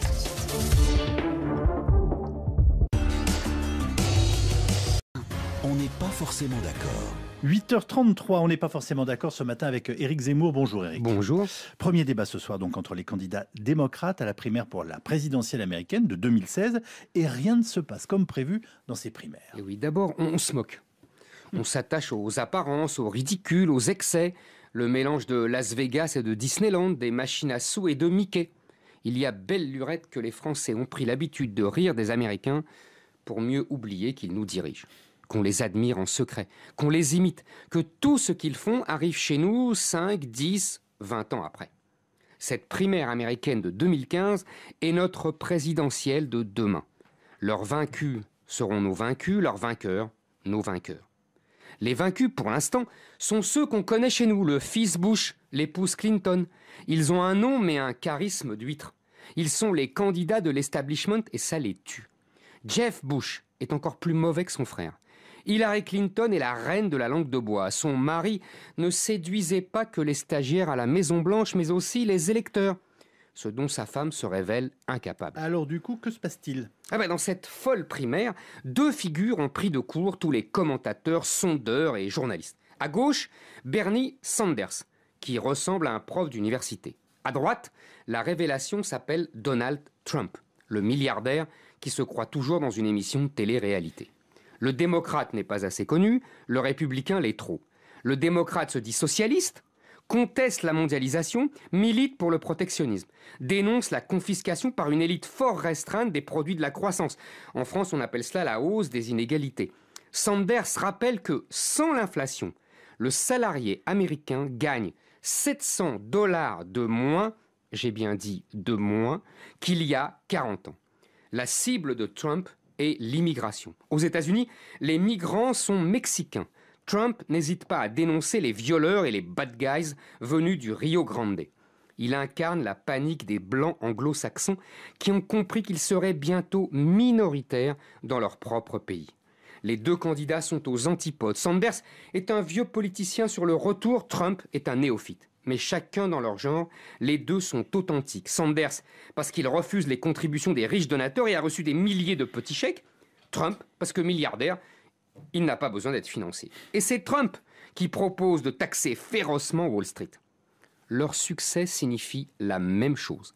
La révolte des Américains contre l'oligarchie au pouvoir, quel que soit le parti, de plus en plus ouvertement corrompu, la rébellion de la classe moyenne du pays contre les effets délétères de la mondialisation et la liberté totale des marchandises, des capitaux et des hommes. Bien sûr, les élites, les médias les appellent populistes pour mieux les disqualifier. Elles prétendent que Sanders ne pourra pas battre Hillary et que Trump est un quasi-fasciste, mais qu'il n'a pas vraiment envie de devenir président. Toutefois, les leçons de morale médiatique ne prennent plus. Non, vous ne rêvez pas, vous n'êtes pas en Amérique, vous êtes en Europe, vous êtes à Bruxelles, vous êtes à Berlin, vous êtes à Paris. Éric Zemmour. Selon notre sondage, Kantar s'offrait One Point pour RTL, Le Figaro et LCI. Une candidature présidentielle de Manuel Valls ne ferait pas mieux que celle de François Hollande. Visiblement, à Matignon, c'est la désillusion. Il se prépare sans se préparer, tout en se préparant. Il y croit sans y croire, tout en y croyant. Manuel Valls, c'est le candidat qui fait semblant d'être candidat seulement pour qu'on n'oublie pas qu'il peut être candidat. C'est le général qui met un pied dans le Rubicon, mais trouve l'eau trop froide, glacée comme un sondage, glacée comme un camouflet, oui. Valls nous a fait une hollandite aiguë, dont il n'est pas prêt de se remettre. Il a démontré par l'absurde qu'il n'apportait rien à la gauche au cas où le président renoncerait à se présenter.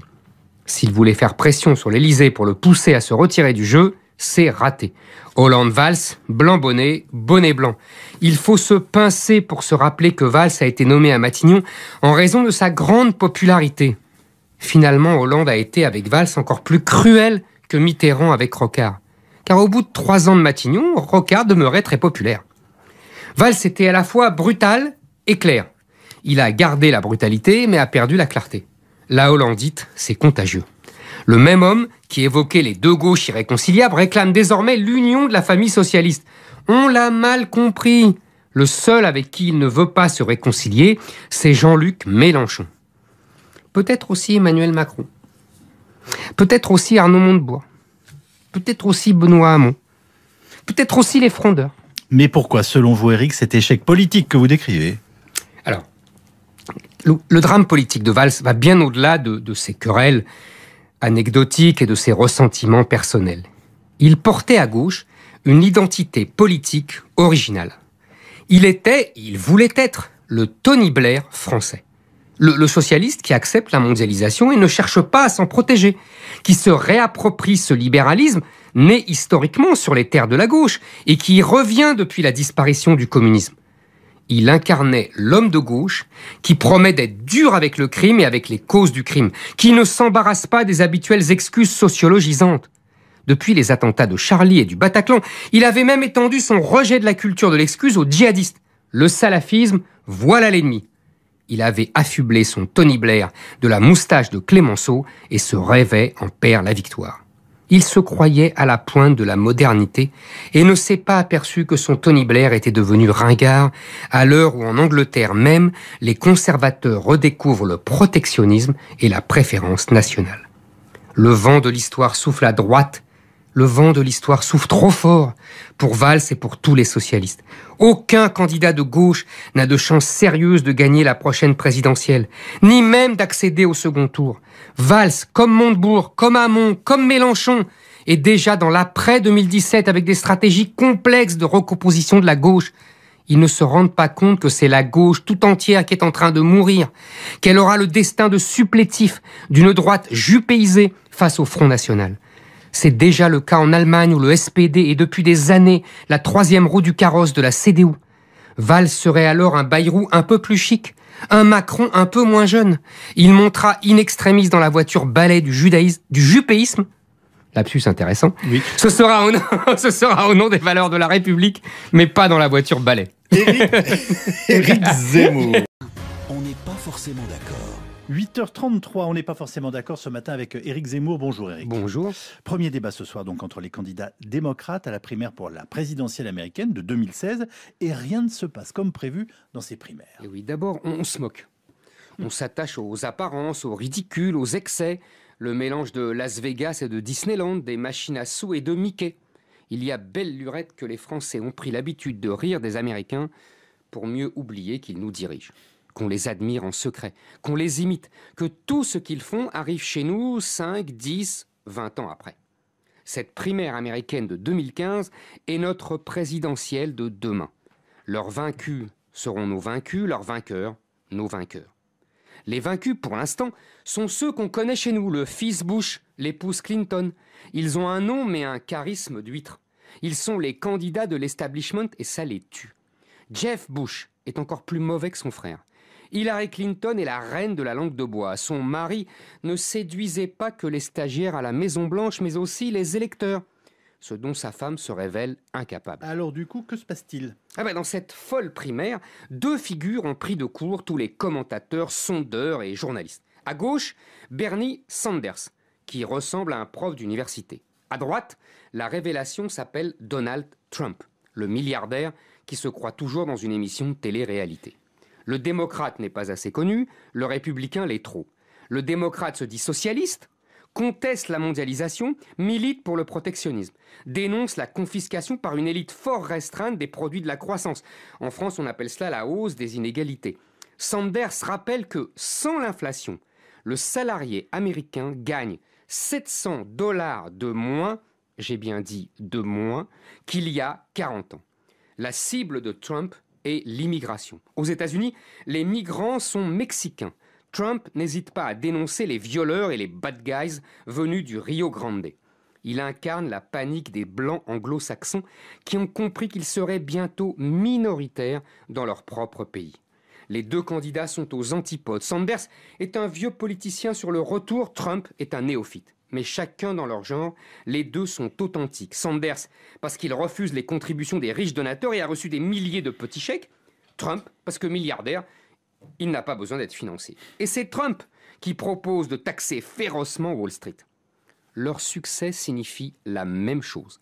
La révolte des Américains contre l'oligarchie au pouvoir, quel que soit le parti, de plus en plus ouvertement corrompu, la rébellion de la classe moyenne du pays contre les effets délétères de la mondialisation et la liberté totale des marchandises, des capitaux et des hommes. Bien sûr, les élites, les médias les appellent populistes pour mieux les disqualifier. Elles prétendent que Sanders ne pourra pas battre Hillary et que Trump est un quasi-fasciste mais qu'il n'a pas vraiment envie de devenir président. Toutefois, les leçons de morale médiatique ne prennent pas, ne prennent plus. Non, vous ne rêvez pas, vous n'êtes pas en Amérique, vous êtes en Europe, vous êtes à Bruxelles, vous êtes à Berlin, vous êtes à Paris. Éric Zemmour. Selon notre sondage, Kantar s'offrait One Point pour RTL, Le Figaro et LCI. Une candidature présidentielle de Manuel Valls ne ferait pas mieux que celle de François Hollande. Visiblement, à Matignon, c'est la désillusion. Il se prépare sans se préparer, tout en se préparant. Il y croit sans y croire, tout en y croyant. Manuel Valls, c'est le candidat qui fait semblant d'être candidat seulement pour qu'on n'oublie pas qu'il peut être candidat. C'est le général qui met un pied dans le Rubicon, mais trouve l'eau trop froide, glacée comme un sondage, glacée comme un camouflet, oui. Valls nous a fait une hollandite aiguë, dont il n'est pas prêt de se remettre. Il a démontré par l'absurde qu'il n'apportait rien à la gauche au cas où le président renoncerait à se présenter. S'il voulait faire pression sur l'Élysée pour le pousser à se retirer du jeu, C'est raté. Hollande Valls, blanc bonnet, bonnet blanc. Il faut se pincer pour se rappeler que Valls a été nommé à Matignon en raison de sa grande popularité. Finalement, Hollande a été avec Valls encore plus cruel que Mitterrand avec Rocard. Car au bout de 3 ans de Matignon, Rocard demeurait très populaire. Valls était à la fois brutal et clair. Il a gardé la brutalité, mais a perdu la clarté. La hollandite, c'est contagieux. Le même homme qui évoquait les deux gauches irréconciliables réclame désormais l'union de la famille socialiste. On l'a mal compris. Le seul avec qui il ne veut pas se réconcilier, c'est Jean-Luc Mélenchon. Peut-être aussi Emmanuel Macron.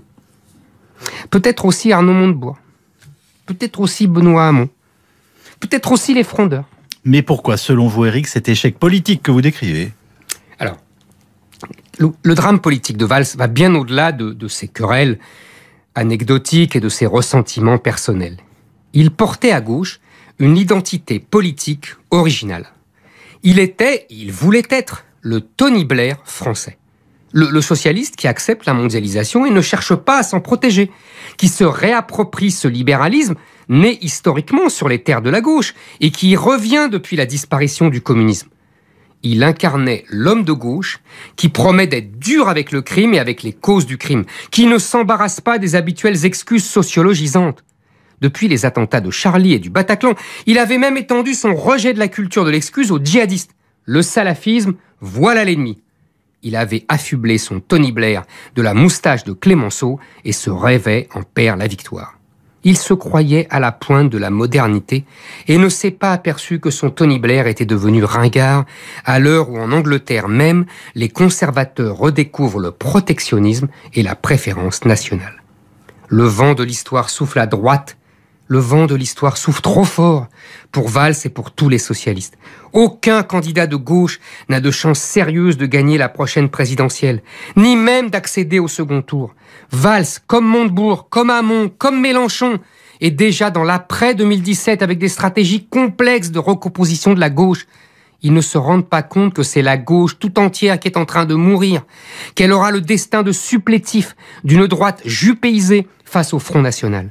C'est déjà le cas en Allemagne où le SPD est depuis des années la 3e roue du carrosse de la CDU.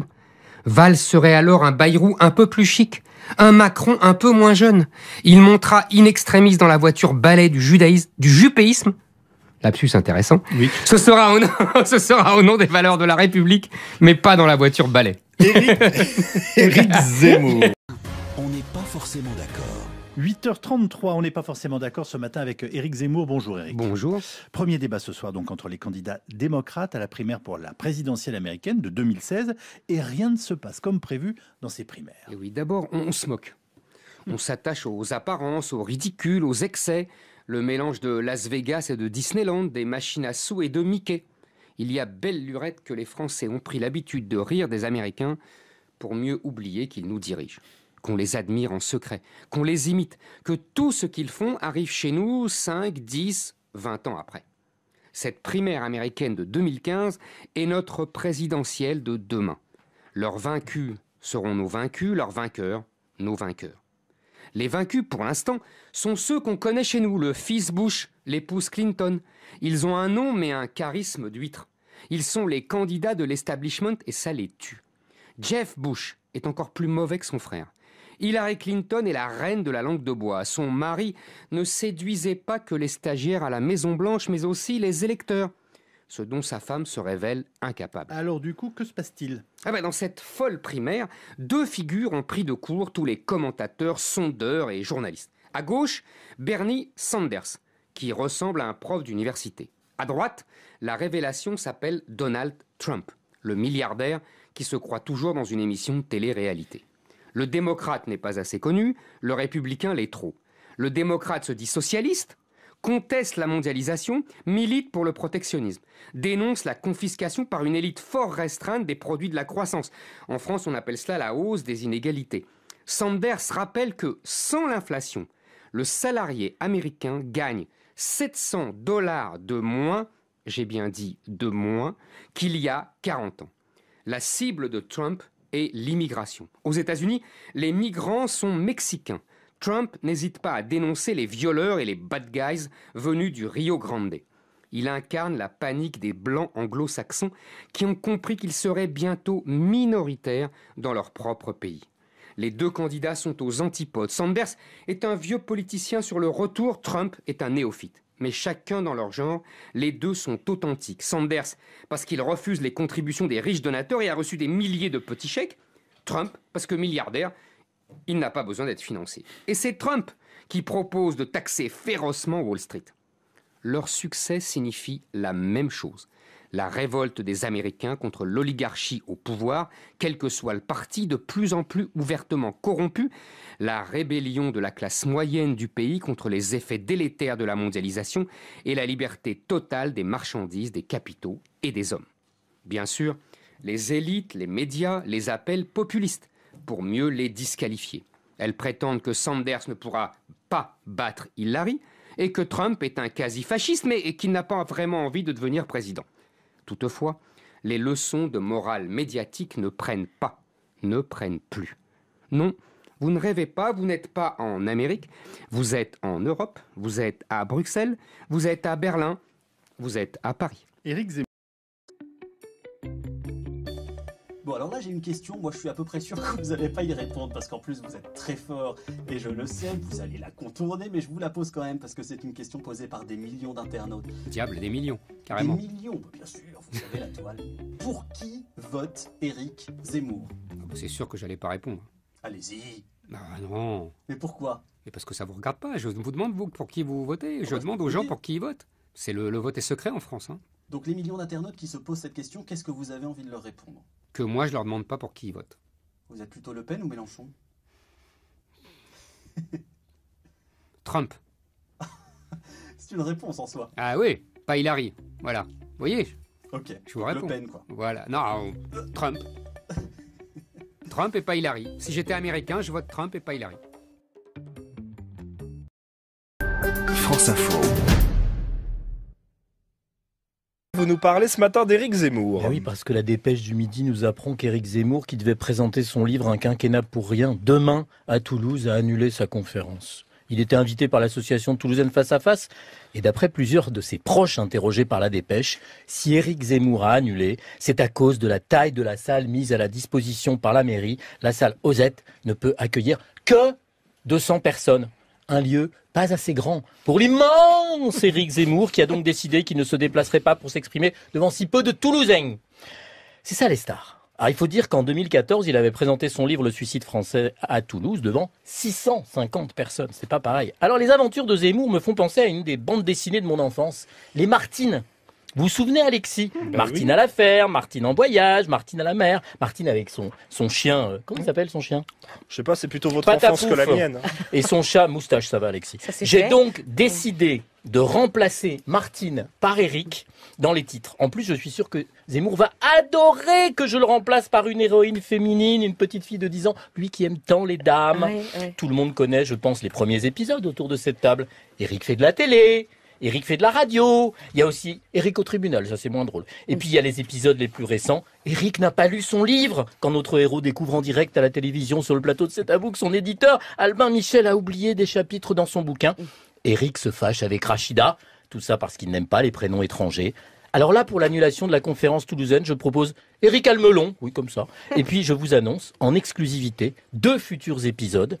Éric a envie de Béziers. Oui, Zemmour sera Biterrois le 6 octobre. Et surtout, Éric, candidat.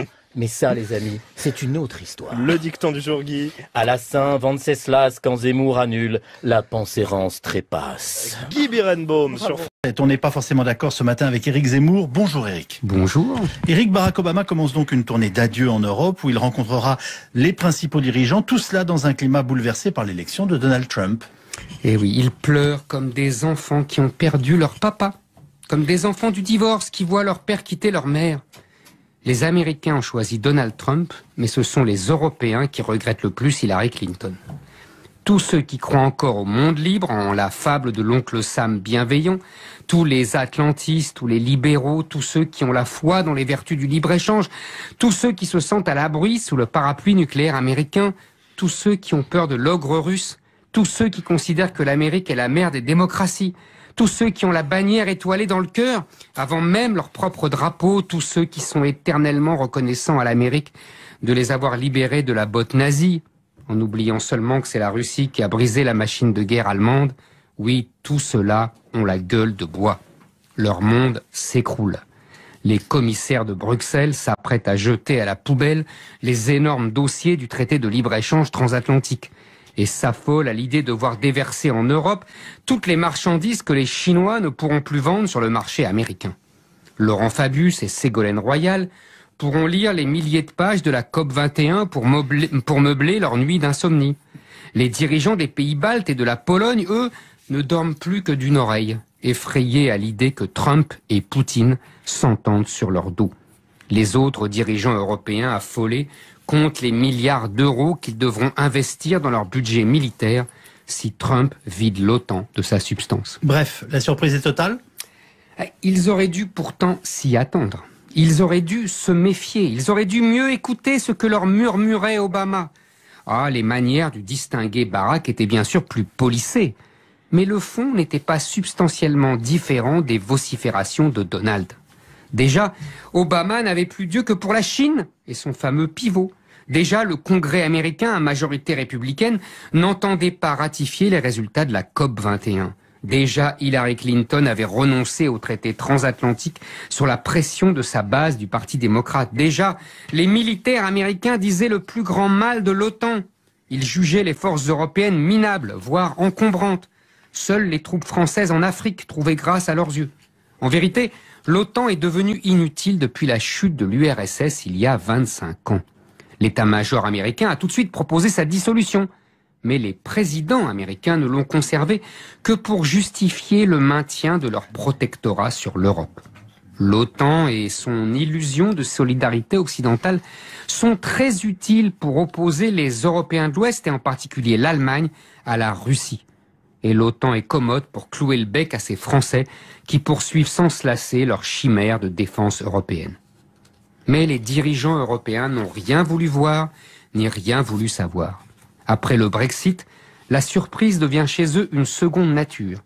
Si gouverner, c'est prévoir, il faut admettre qu'il y a belle lurette que nous ne sommes plus gouvernés. Éric Zemmour. Yves Calvi sur RTL. On n'est pas forcément d'accord ce matin avec Éric Zemmour. Bonjour Éric. Bonjour. Barack Obama commence donc une tournée d'adieu en Europe où il rencontrera les principaux dirigeants, tout cela dans un climat bouleversé par l'élection de Donald Trump. Et oui, ils pleurent comme des enfants qui ont perdu leur papa.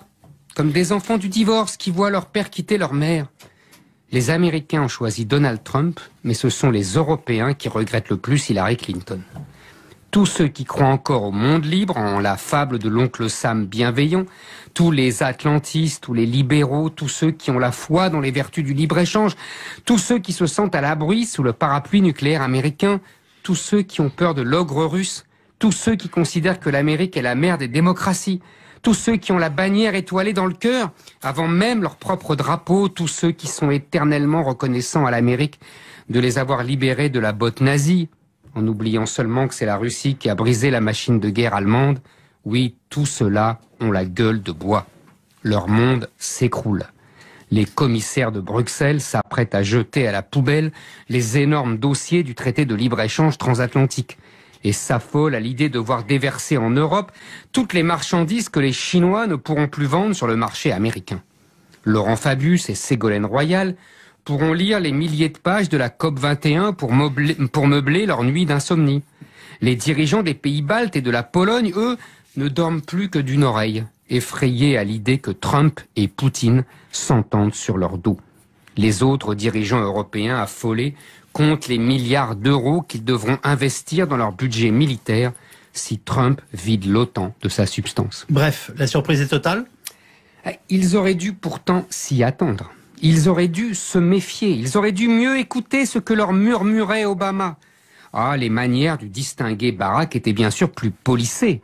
Mais le fond n'était pas substantiellement différent des vociférations de Donald.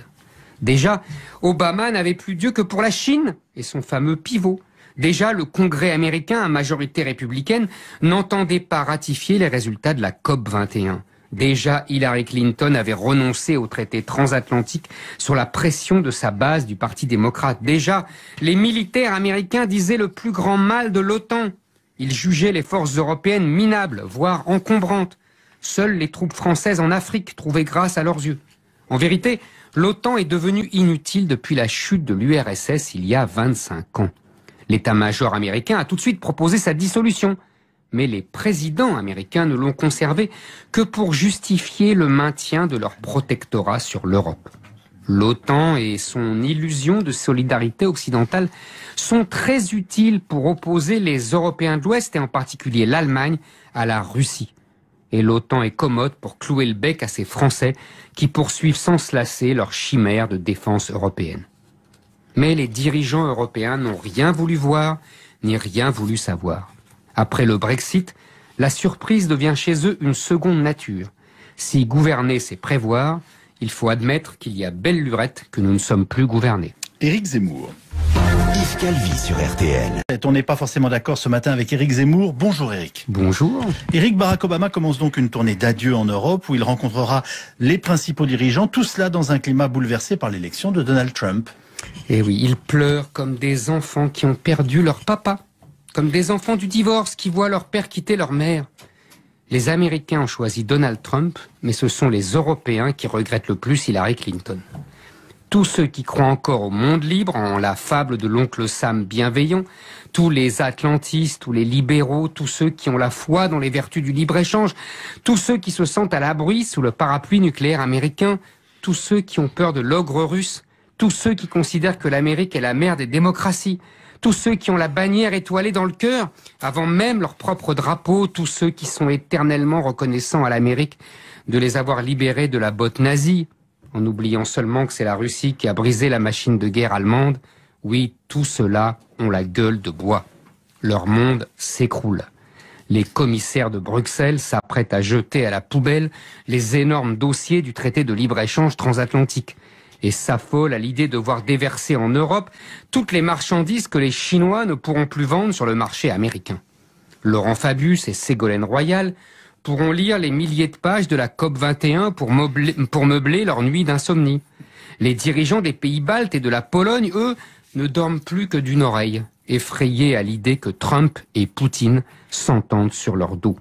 Les autres dirigeants européens affolés comptent les milliards d'euros qu'ils devront investir dans leur budget militaire si Trump vide l'OTAN de sa substance. Bref, la surprise est totale ? Ils auraient dû pourtant s'y attendre. Ils auraient dû se méfier. Ils auraient dû mieux écouter ce que leur murmurait Obama. Ah, les manières du distingué Barack étaient bien sûr plus polissées. Mais le fond n'était pas substantiellement différent des vociférations de Donald. Déjà, Obama n'avait plus Dieu que pour la Chine et son fameux pivot.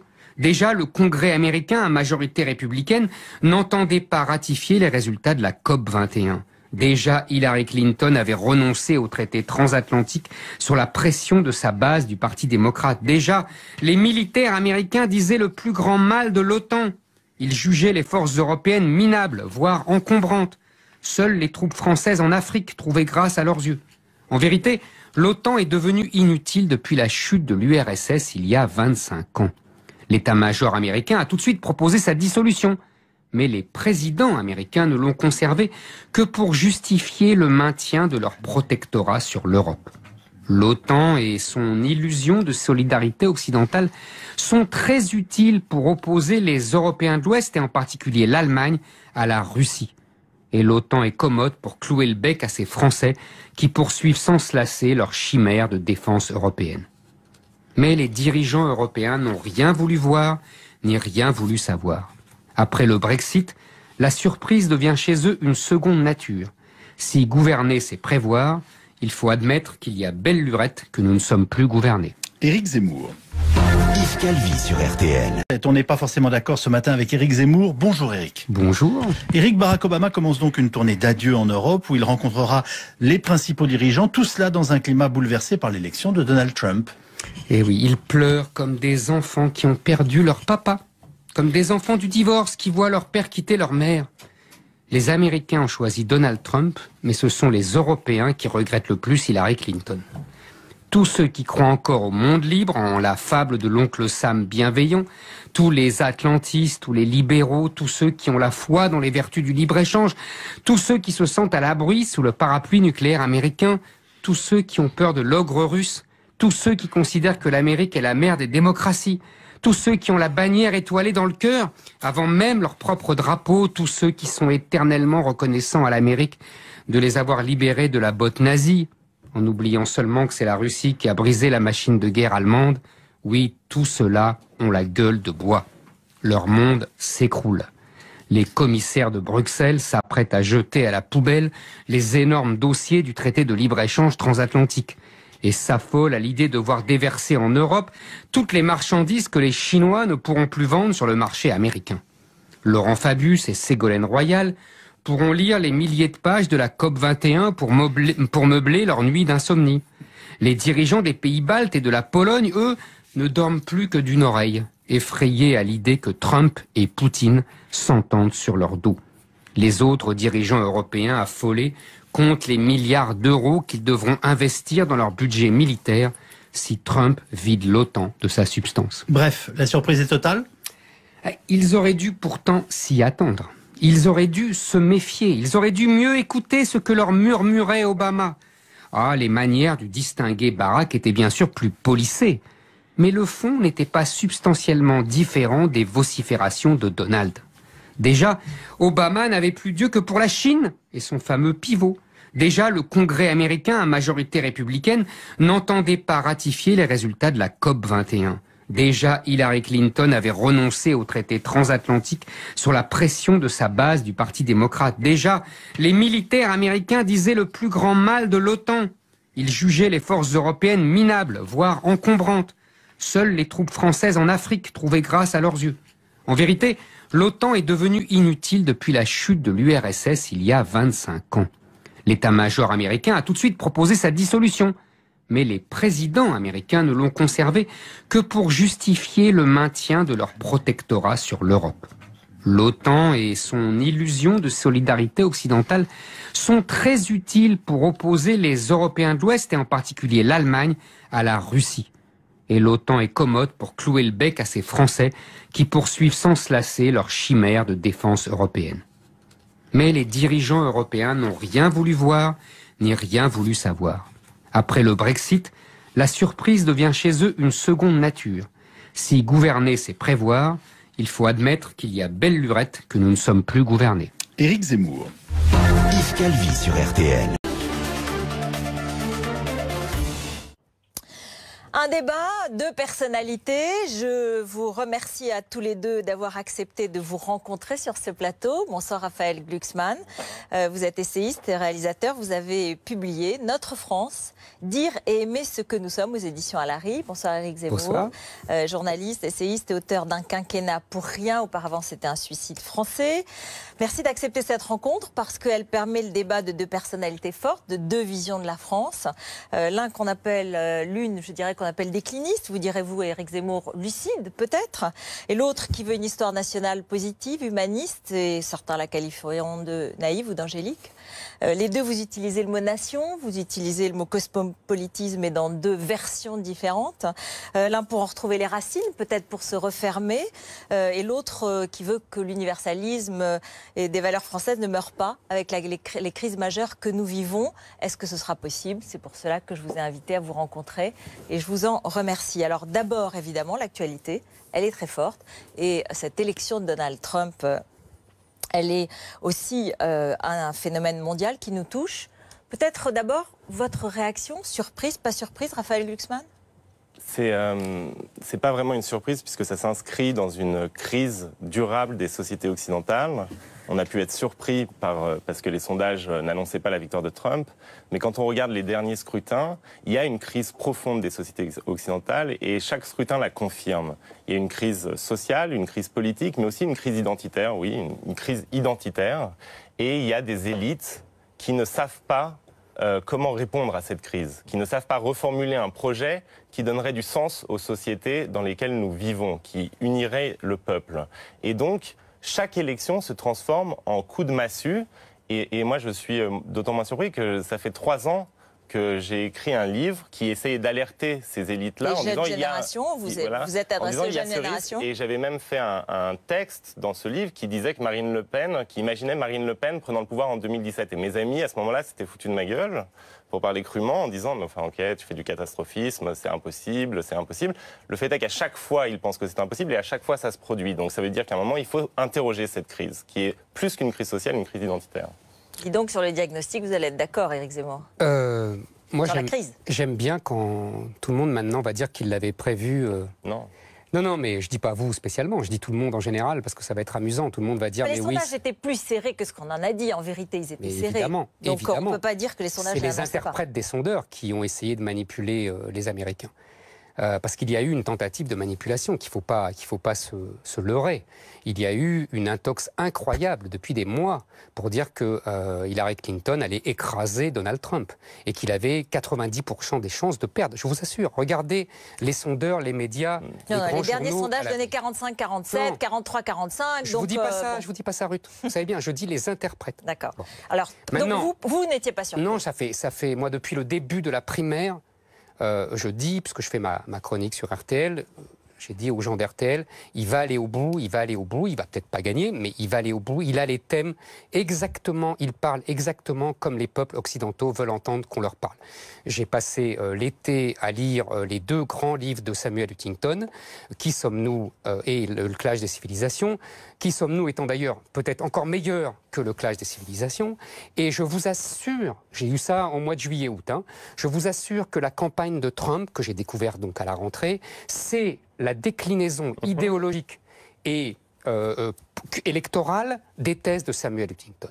Avec cette spécificité quand même de Donald Trump qui devrait vous questionner aussi, qui est que c'est un milliardaire qui est finalement la quintessence de cette dégénérescence, de cette décadence que vous dénoncez, puisque c'est la télé-réalité, c'est le cul, c'est l'argent débridé et le projet et l'homme qui se vante de ne pas payer d'impôts. Donc il y a là un paradoxe, mais il porte... Il y a toujours des paradoxes. Marx était un bourgeois, vous savez bien. Ce ne sont jamais les gens qui sont avilis, qui sont martyrisés, parce que je pense que là, aujourd'hui, le peuple américain s'est révolté contre une action terrible qui leur est faite depuis des décennies, comme au peuple français.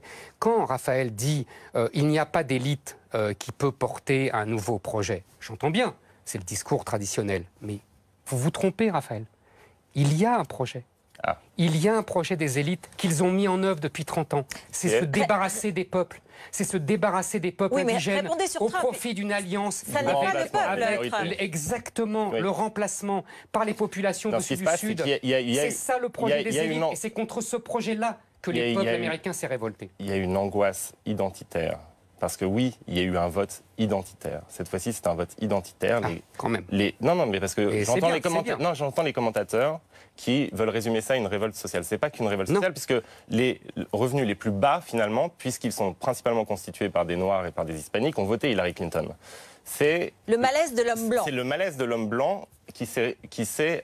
Sachant que les femmes blanches ont aussi voté pour Donald Trump, et vous, l'antiféministe, vous devez vous en réjouir. Laissez-moi répondre. Par contre, ce que vous expliquez, c'est qu'il y a un projet de grand remplacement. Eh bien, ce projet-là n'est confirmé par absolument aucun fait. Qu'il y ait des gens, que les théories du grand remplacement fassent florès, que la crise identitaire et l'incapacité des élites à dire pourquoi nous faisons un peuple entraîne ce genre de succès des théories du grand remplacement. Le fait est qu'Éric Zemmour, il n'y a pas de grand remplacement. Il n'y a pas de grand remplacement. Il n'y a que ça. Mais non, il n'y a pas de grand remplacement. Il n'y a que ça. Moi, je vais vous emmener, je vais vous dire, les 7 millions, j'en ai assez de discussions sur le grand remplacement. D'enfants étrangers en France, contre les 3 millions. On parle des États-Unis d'abord, s'il vous plaît. On parle des États-Unis. Alors c'est très simple. On parle des États-Unis, on parle des États-Unis. Alors voilà. C'est le même sujet. C'est exactement le même sujet. Je m'en doutais. C'est exactement le même. Qu'est-ce qui se passe aux États-Unis? Qu'est-ce qui se passe? Je disais que j'avais lu Huntington cet été. Qu'est-ce qui se passe? Aux États-Unis, vous avez un peuple dans le peuple. Un peuple mexicain, latino, qui parle espagnol, qui a ses télés, qui a sa langue, qui impose sa langue, qui a ses écoles, et ne veut plus s'assimiler au peuple américain anglo-saxon, qui n'accepte plus l'héritage anglo-saxon. Et c'est contre ça qu'il se révolte. Et c'est contre une immigration permanente, folle, En fait, qu'est-ce que c'est je finis. Qu'est-ce que c'est l'immigration mexicaine? C'est la revanche sur les gringos. Les gringos leur ont piqué la moitié de leur pays avec la Californie, le Texas, etc. Ils se vengent aujourd'hui par la démographie. Nous avons le même sujet aujourd'hui. Vous y voyez, j'imagine, la comparaison avec la colonisation et l'Algérie. C'est évident. Mais alors, réponse, Raphaël Glucksmann. Vous passez votre temps à essentialiser les choses. C'est-à-dire que pour vous, les Mexicains veulent prendre leur revanche et les élites ont le projet de laisser les Mexicains prendre leur revanche. C'est ça. Donc le projet de l'élite américaine, c'était en gros de se laisser voler une partie de leur pays par l'immigration mexicaine. Oui. Oui. Je vais vous dire c'est un projet conscient. Oui. C'est un projet conscient. Je peux vous répondre? Répondez-moi, parce que pour moi, non, je vais vous expliquer, parce que pour moi, d'abord, je vais vous expliquer ma question. Et vous me laissez pas. Non, je vais vous expliquer ma question, parce que le fait est que les chiffres de ce grand remplacement ne sont pas confirmés. On a dit qu'on parle des États-Unis d'abord, on parlera de grands remplacements en France après. Alors. Moi j'écoute Ruth. Oui. Alors. Ah mais parce que je peux répondre. Oui. Alors vous allez répondre et ensuite on va passer. C'est une question fondamentale. Il a raison de la poser. Allez-y. Bon.